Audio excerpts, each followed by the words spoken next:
आम जो science and technology है, जिसको हम क्लासिकल साइंस एंड टेक्नोलॉजी कहते हैं, और क्वांटम साइंस एंड टेक्नोलॉजी में मेन डिफरेंस क्या है?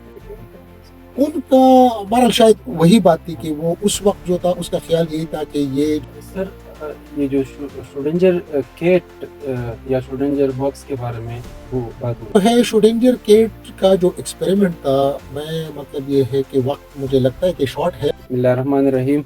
मेरा नाम मोहम्मद जावेद है और आज मैं जिस मौजू पर पॉडकास्ट कर रहा हूँ वो है साइंस एंड टेक्नोलॉजी।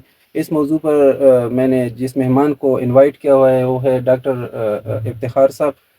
मैं आपको सर वेलकम करता हूँ। डॉक्टर साहब जो है वो director centre for computational material science है, और इसके अलावा डॉक्टर साहब जो है वो university of science and Abbottabad university of science and technology के वाइस चांसलर भी रह चुके हैं, और साथ ही गोमल यूनिवर्सिटी के भी वाइस चांसलर रह चुके हैं। सर, मेरा आपसे ये क्वेश्चन है कि आम जो साइंस एंड टेक्नोलॉजी है, जिसको हम क्लासिकल साइंस एंड टेक्नोलॉजी कहते हैं, और क्वांटम साइंस एंड टेक्नोलॉजी में मेन डिफरेंस क्या है? आपका बहुत शुक्रिया। एक तो मैं आपका मशकूर हूँ कि आपने ये पॉडकास्ट शुरू किया अवेयरनेस के हवाले से।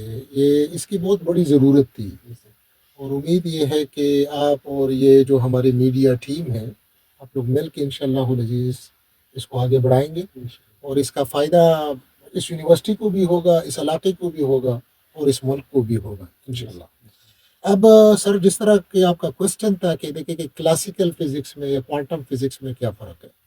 तो क्लासिकल फिजिक्स में हम बात करते हैं कि कोई भी जिस्म है तो उसका अगर कोई कोई मास है।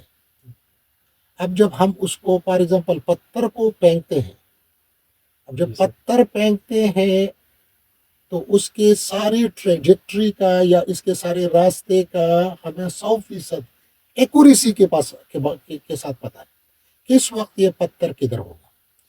इसी तरह अगर हम कोई बुलेट फायर करते हैं उसका भी हमें पता होता है। और इस सब को मालूम करने के लिए हम क्या करते हैं, न्यूटन लॉ को इस्तेमाल करते हैं। न्यूटन सेकंड लॉ जो है वो हमें इसके सारे मुस्तकबिल के बारे में, इसके पोजीशन के बारे में और इसके मोमेंटम के बारे में 100% इंफॉर्मेशन देता है, और 100% एक्यूरेसी के साथ। अब देखिए कि जब हम माइक्रोस्कोपिक लेवल पर चले जाते हैं, इस तरह फॉर एग्जांपल हमारे पास इलेक्ट्रॉन हो गया, न्यूट्रॉन हो गया या एटम हो गया, अब उनकी नेचर टोटली चेंज हो जाती है। अब वो नहीं रहता वो चीज जो क्लासिकल है।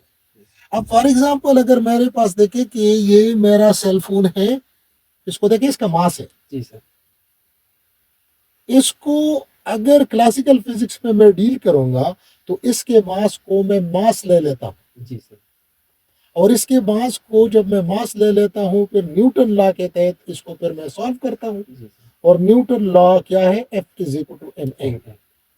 अब अगर इसका साइज छोटा हो जाए, यही चीज है, और इसका साइज इलेक्ट्रॉन के बराबर हो गया या न्यूट्रॉन के बराबर हो गया, तो इसकी डायनामिक्स चेंज हो जाती है, उसका टोटली नेचर चेंज हो जाता है। अभी हम 100% इसके बारे में मतलब यह है सर्टेनिटी के साथ बता सकते हैं कि इसका स्पीड 0 है।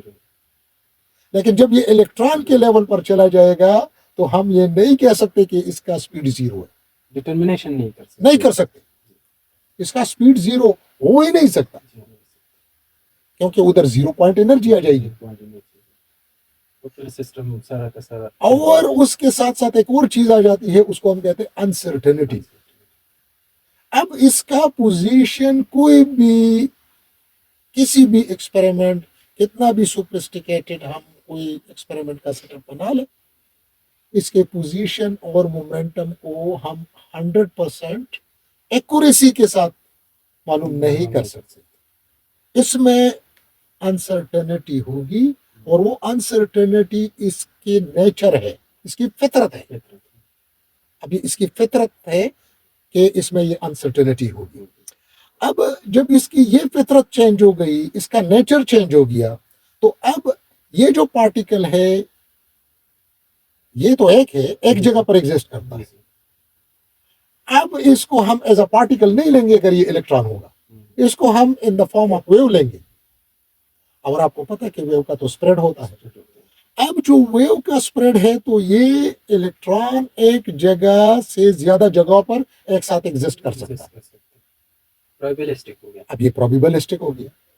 अब देखिए कि कितना मुख्तलिफ हो जाती है चीजें, जब ये जिस तरह का हम सोचते हैं। तो उसका अगर हम आगे जाए, फॉर एग्जांपल मैं तारीखी डबल स्लिट एक्सपेरिमेंट की बात करूं। आपने अगर दो स्लिट्स है दीवार में, उस पर कोई बुलेट फायर किया तो या तो एक स्लिट से गुजरेगा या दूसरे से गुजरेगा। लेकिन अगर आपने इलेक्ट्रॉन को फायर किया, एक इलेक्ट्रॉन है, एक इलेक्ट्रॉन है और वो फायर कर लिया, अगर आपने उसको ये जो दो स्लिट्स है उस पर फायर कर दिया, तो अब इलेक्ट्रॉन को तो हमने कहा कि ये वेव है।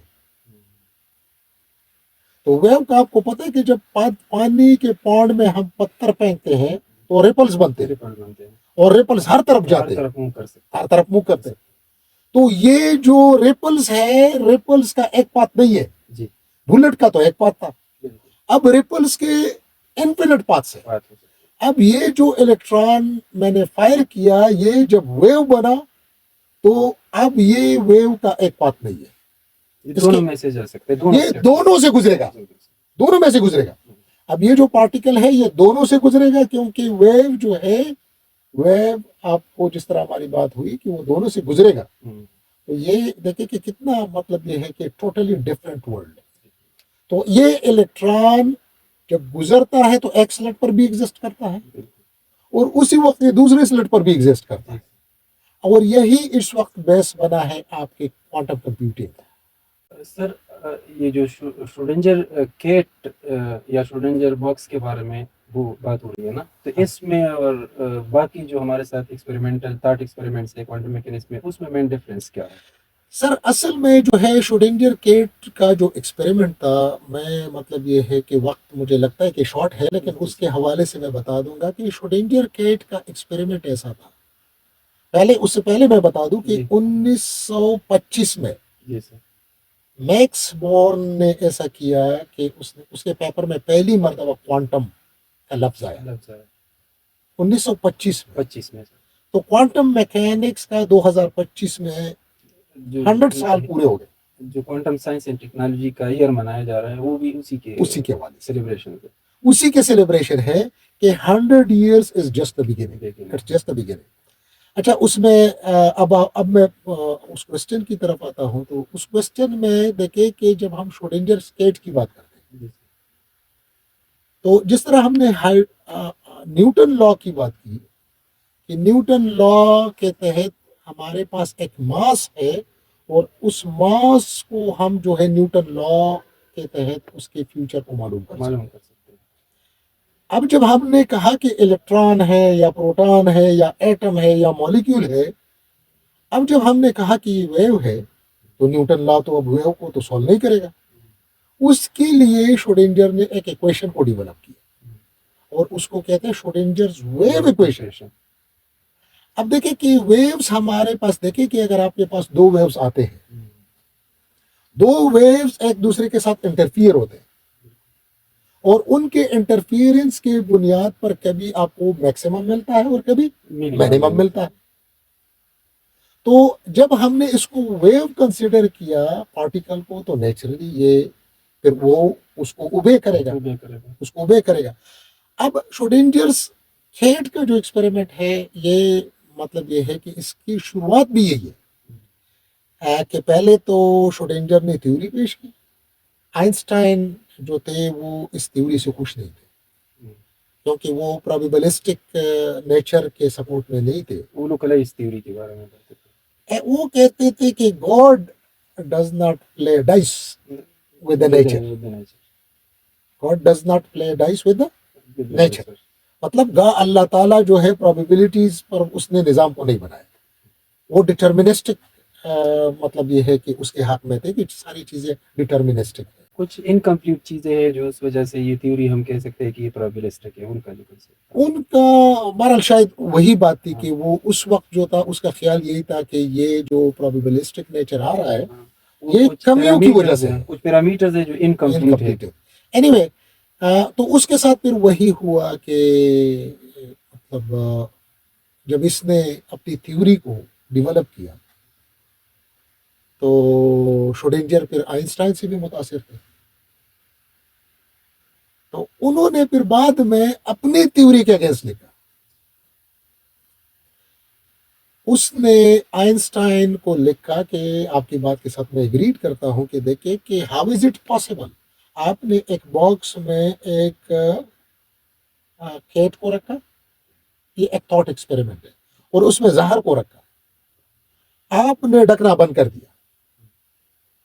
तो अब अंदर का मुझे नहीं पता है, अंदर का मुझे नहीं पता है कि ये जो कैट है वे फिनोमेना के तहत ये सुपरपोजिशन में होना चाहिए, डेड या अलाव। और अलाइव दोनों की सुपरपोजिशन में, मतलब ये एक साथ जिंदा भी होना चाहिए और ये एक साथ मुर्दा भी होना चाहिए। अब चूंकि ये मसला जो बना, तो ये चूंकि मतलब ये है कि लिविंग बीइंग था, तो लिविंग बीइंग में तो ये पॉसिबल नहीं है, या तो वो जिंदा होगा या वो मुर्दा होगा, सुपरपोजिशन तो हो नहीं सकता। तो इन्होंने बुनियादी तौर पर ये जो एक्सपेरिमेंट, थॉट एक्सपेरिमेंट था, ये अपनी थ्योरी के खिलाफ दिया। लेकिन दूसरी तरफ बोहर जो थे वो तो क्वांटम मैकेनिक्स के और वेव थ्योरी के और प्रोबेबिलिस्टिक नेचर के, मतलब ये है सपोर्टर थे, दाई भी थे और लीडर थे।